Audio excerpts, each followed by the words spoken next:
আসসালামু আলাইকুম বন্ধুরা, কেমন আছেন আপনারা?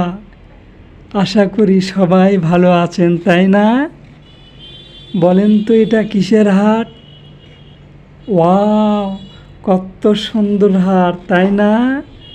নীল আকাশ, মিষ্টি রোদ, রাস্তার দুপাশে ধানের বস্তা, গাড়ির মধ্যে বসে থাকা, গাড়ির কণ্ঠে দেশাত্মবোধক গান।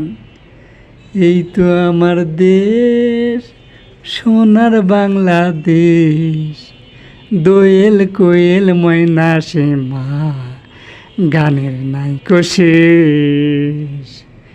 দেখতে খুব সুন্দর লাগতেছে, তাই না বন্ধুরা? কত সুন্দর হাট! রাস্তা দেখে চিনতে পারছেন না? এটা বগুড়া টু রাজশাহী রোড, বীরগ্রামের দক্ষিণে এই হাট। এই হাটে অনেক দূর দূরান্ত গ্রাম থেকে ধান নিয়ে আসে বন্ধুরা। সপ্তাহে 2 দিন হাট বসে, শনিবার ও মঙ্গলবারে। আজ কিন্তু মঙ্গলবার বন্ধুরা। এই রাস্তায় বাস, ট্রাক থেকে শুরু করে কত গাড়ি যে চলে তার ইয়ত্তা নেই বন্ধুরা। এখানে কোনো ট্রাফিক পুলিশের দরকার হয় না বন্ধুরা, সাধারণ মানুষই ট্রাফিকের কাজ করে।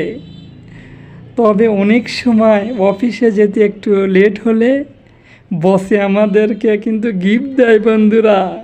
শুধু গিফট নয় বন্ধুরা, এটা এমন একটি রাস্তা যে রাস্তা দিয়ে আমরা জিয়াউর রহমান মেডিকেল হাসপাতালে যাই। অনেক সময় গাড়ির সিটে বসে থাকতে থাকতে রুগীরা এমনি ভালো হয়ে যায় বন্ধুরা, ভালো হয়ে মাটির ঘরে চলে যায়। আমরা এমন একটি বাঙালি, ফাল্গুন মাসে জীবন দিয়ে ফেব্রুয়ারি পালন করি। যদি রাত পোয়ালে শোনা যেত, রাস্তায় আর কোনো হাট বসবে না।